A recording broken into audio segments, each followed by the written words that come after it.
श्रद्धा पितरन उद्देश्य विधिना क्रियते यत्क्रम तत्श्राद्धम। यानी कि पितरों के उद्देश्य से श्रद्धा भाव से जो भी कर्म किया जाए उसे श्राद्ध कहते हैं। गीता प्रेस गोरखपुर वालों की किताब है अंत्यक्रम श्राद्ध प्रकाश,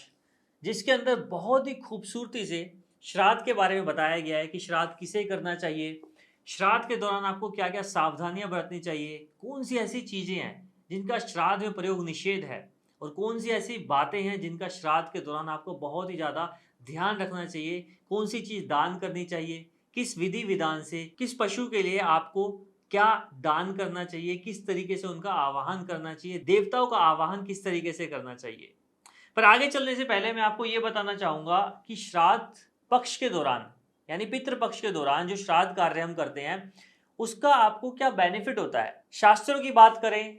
हमारे रीति रिवाज की बात करें, सनातन धर्म की बात करें तो उसमें यह कहा गया है कि श्राद्ध पक्ष के दौरान, पितृ पक्ष के दौरान, जो कि हर साल भाद्रपद मास की पूर्णिमा से लेके अश्विन मास की अमावस्या तक रहता है। इंग्लिश कैलेंडर की बात करूं तो आने वाली 29 सितंबर से श्राद्ध पक्ष आरंभ हो जाएगा, जो कि 14 अक्टूबर तक रहेगा। अब इस पितृपक्ष के दौरान अगर आप श्राद्ध कर्म करते हैं तो कहा जाता है कि इस दौरान ये जो 15 दिन का समय होता है, पितरों का निवास धरती पर होता है और ये श्राद्ध कर्म करने से पितरों की आत्मा को शांति मिलती है। और साथ ही साथ जो ये पुण्य कर्म करता है, श्राद्ध का जो कार्य करता है, कोई भी उनका बेटा है, पुत्र है, पौत्र है, परपौत्र है या फिर उनके भाई बंधु हैं, जो भी अपने पूर्वज का श्राद्ध करते हैं उनका भी कल्याण होता है। पर अगर ज्योतिष की बात करें तो आपकी होरोस्कोप के अंदर बहुत बार पितृदोष होता है और पितृदोष एक ऐसा दोष है जिसे एक श्राप के रूप में देखा जाता है, जिसका निवारण इस पितृ पक्ष के दौरान अगर आप श्राद्ध कार्य श्रद्धा भाव से विधि विधान से करते हैं तो उस पितृ दोष का निवारण भी होता है। तो इसीलिए कहा गया है कि श्राद्ध पक्ष के दौरान अगर आप श्राद्ध कर्म अच्छे से करते हैं तो साथ ही साथ यानी कि आप एक पुण्य का काम कर रहे हैं और साथ ही साथ आपकी कुंडली में पितृ दोष का निवारण भी होता है। तो आज मैं आपको बताऊंगा कि आपको कौन सी ऐसी सावधानियां बरतनी है, कौन से ऐसे विशेष उपाय करने हैं इस 15 दिन के दौरान, ताकि आपकी कुंडली में अगर कोई पितृ दोष है तो वो समाप्त हो जाए। सबसे पहले समझते हैं कि आप अपनी कुंडली में कैसे जानें कि आपकी कुंडली में पितृदोष है भी या नहीं। बहुत ही सिंपल है। वैसे तो पितृदोष के बहुत सारे सिम्टम होते हैं, बात चाहे मैं वैदिक ज्योतिष की कर लूं या फिर मैं लाल किताब की कर लूं, बट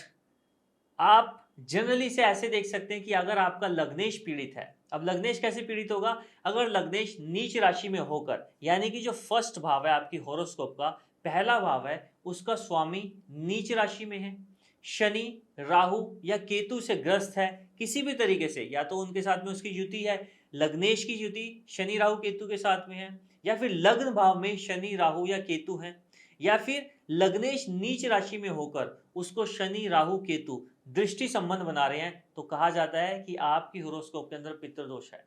साथ ही साथ अगर नवम भाव के अंदर शुक्र और गुरु दोनों की युति है तो भी पितृदोष माना जाता है। अगर पंचम भाव के अंदर शनि राहु केतु विराजमान है तो भी ये पितृदोष का प्रभाव देते हैं। साथ ही साथ अगर बृहस्पति ग्रह शनि राहु या केतु के साथ कोई संबंध बना रहा है तो भी आपकी होरोस्कोप के अंदर पितृदोष होता है। तो इस तरीके से आप जान सकते हैं कि अगर आपकी कुंडली में पितृदोष है तो आप छोटी सी रेमेडीज करके इस पितृ पक्ष के दौरान, श्राद्ध पक्ष के दौरान आप अपने पितृदोष का प्रभाव बहुत कम कर सकते हैं। वैसे तो कहा जाता है कि आपको गया जी पे, कुरुक्षेत्र में, हरिद्वार में पिंडदान करना चाहिए और वहां पर आपके पितरों की शांति के लिए आपको श्रद्धा भाव से विधि विधान से पूजा अर्चना करनी चाहिए, तो आपकी कुंडली में पितृदोष शांत हो जाता है। या फिर आपको सबसे जो इफेक्टिव उपाय होता है, अगर आप ये नहीं कर सकते हैं तो आपको अपने जो भी कुल देवता होते हैं, कुल देवी होती है, उनका पूजन करना चाहिए।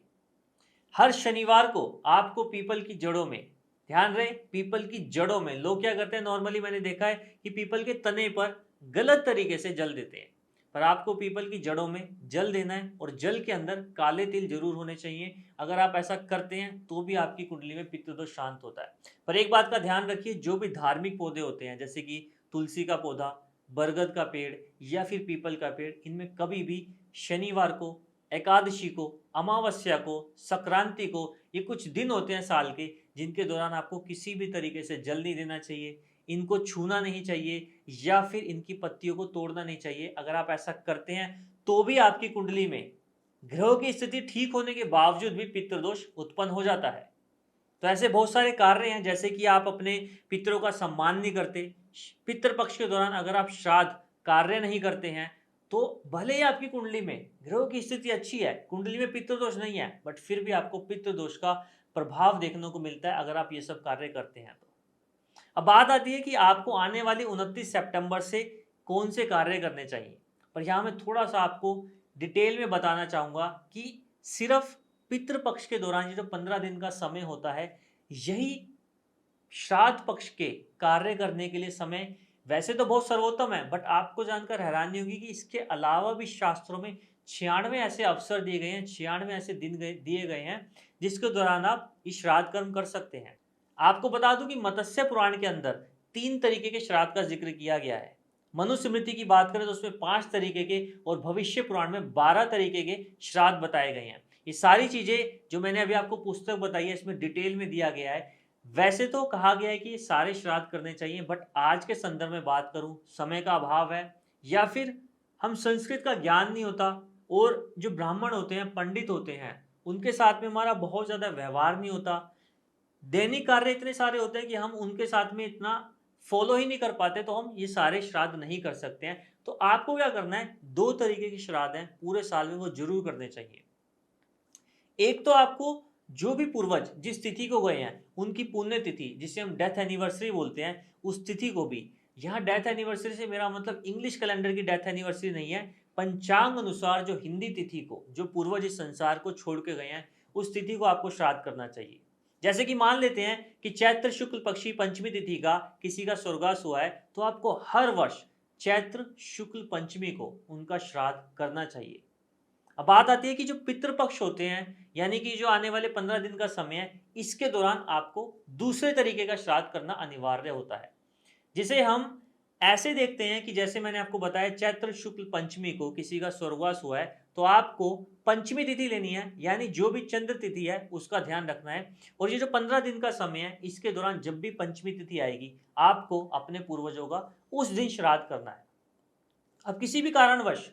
आपके कोई भी पूर्वज हैं, चाहे वो पिता हैं, दादा हैं, दादी हैं, कोई भी रिलेशन में आपके संबंध में है, आपको उनकी स्वर्गवास की तिथि नहीं मालूम, उनकी पुण्य तिथि नहीं पता, तो आपको क्या करना है, जब अश्विन मास की अमावस्या आएगी, यानी कि जो अंतिम श्राद्ध होगा, उस दिन आपको उन सभी लोगों का श्राद्ध कर देना है जिनकी तिथि आपको पता नहीं है। यानी कि अमावस्या, अश्विन मास की अमावस्या यानी कि आने वाली 14 अक्टूबर, वो ऐसी तिथि है जिसके दौरान आप किसी का भी श्राद्ध कर सकते हैं, चाहे उनके साथ में आपका कोई भी रिलेशन है। अगर आपको तिथि नहीं मालूम है तो आपको अश्विन अमावस्या को अपने पूर्वज का श्राद्ध करना है।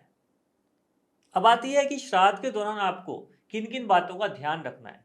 सिंपल सी चीज मैं आपको बता दूं, वैसे तो बहुत सारी बातें हैं, मैं बार बार कह रहा हूं ये पुस्तक खरीदिए, इस पुस्तक में बहुत डिटेल में दिया गया है। अदरवाइज मैं आपको इस वीडियो की डिस्क्रिप्शन में भी जरूरी बातें जरूर शेयर कर दूंगा।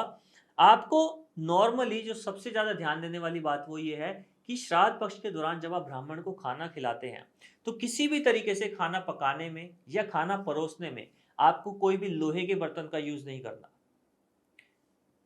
सबसे जो उत्तम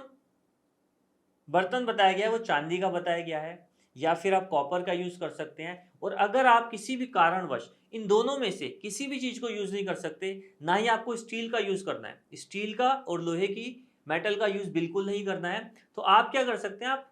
जो पत्ते होते हैं उसका पत्तल का भी यूज कर सकते हैं। बट ये 2 धातु मैंने आपको बताई, इनका यूज निषेध बताया गया श्राद्ध कार्यों में। इसके अलावा ये भी कहा गया है शास्त्रों में कि श्राद्ध पक्ष के दौरान जो हम दातुन या फिर शरीर पर तेल लगाना, मालिश करना, स्त्री संभोग और बहुत सारी बातें जिनका ध्यान रखना चाहिए।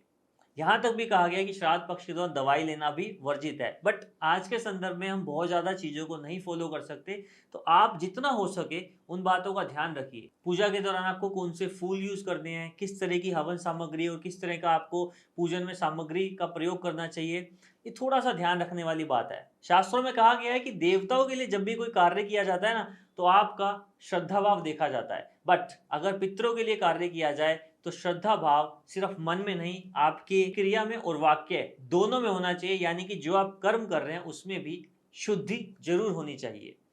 और सबसे इंपॉर्टेंट बात आती है, जैसे हम श्राद्ध पक्ष करते हैं तो आपको दिशा का और मुहूर्त का बहुत ज्यादा ध्यान देना चाहिए।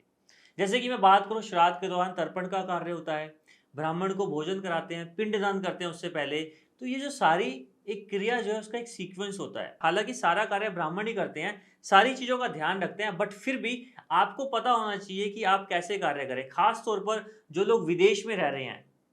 इंडिया के अंदर तो ये सब बहुत आसान होता है, पर जो लोग विदेश में रह रहे हैं वहां पर आपको खुद से डिटेल पता होनी चाहिए। जैसे कि जब आप श्राद्ध का कार्य करते हैं तो उसके लिए मुहूर्त देखना बहुत अनिवार्य है। अपराह्न काल के अंदर यानी कि दोपहर में कुतुब मुहूर्त होता है, जो कि लगभग पौने 11 बजे से लेके आरंभ हो जाता है और 45 मिनट का ये मुहूर्त होता है। इसके दौरान अगर आप श्राद्ध कर्म करते हैं, श्राद्ध का कार्य करते हैं, तर्पण का कार्य है, पिंडदान का कार्य है, ब्राह्मण को भोजन कराने का कार्य है, उनको दक्षिणा देने का कार्य है, ये सारा अगर आप कुतुब मुहूर्त के दौरान करते हैं, जो लगभग पौने 12 बजे से आरंभ हो जाता है, तो आपको श्राद्ध कर्म का फल बहुत ही अच्छा रहता है, बहुत ही शुद्ध तरीके से श्राद्ध कर्म संपन्न हो जाता है। देखिए, ज्योतिष में, शास्त्रों में कहा गया है कि अगर मुहूर्त का चयन कर लिया जाए तो कार्य आधा अपने आप ही संपन्न हो जाता है। तो इसीलिए इस बात का जरूर ध्यान रखें कि कुतुब मुहूर्त में ही अपना श्राद्ध का कार्य करें। और ये मुहूर्त आप पंचांग से इजीली देख सकते हैं, इजीली आपको अवेलेबल होता है। नहीं तो 12 बजे के आसपास, जब भी आपको दोपहर में 12 बजे के दौरान आप श्राद्ध कार्य कीजिए, तो लगभग लगभग उस समय पे कुतुब मुहूर्त ही चल रहा होता है। तो यानी कि आपको मुहूर्त का ध्यान रखना है, दिशाओं का ध्यान रखना है, और कुछ ऐसे निषिद्ध वस्तु हैं, निषेध कार्य हैं, जो आपको श्राद्ध पक्ष के इन 15 दिन के दौरान बिल्कुल भी नहीं करने हैं। फिर भी अगर आपको कोई कंफ्यूजन है तो मैंने आपको रेफरेंस में बुक का नाम दिया है, आप गीता प्रेस गोरखपुर वालों की अंत्यक्रम श्राद्ध प्रकाशम, ये पुस्तक है। इस पुस्तक को पढ़िए। शुरू के 20-25 पेज में ही श्राद्ध कार्य किस विधि विधान से कैसे करना है बहुत अच्छे से हिंदी भाषा में बताया गया है। फिर भी अगर आपको ये पुस्तक नहीं पढ़ पाते, समय का अभाव है, आप मेरे से व्हाट्सएप पे जुड़ सकते हैं, या फिर इस वीडियो के कमेंट सेक्शन में भी मेरे से जुड़ सकते हैं। कोई भी कंफ्यूजन है आपको मुहूर्त से संबंधित, तिथि से संबंधित, या श्राद्ध पक्ष के दौरान आपको कौन सी तिथि को कैसे आपको श्राद्ध का कार्य करना चाहिए, वो आप मेरे से पूछ सकते हैं।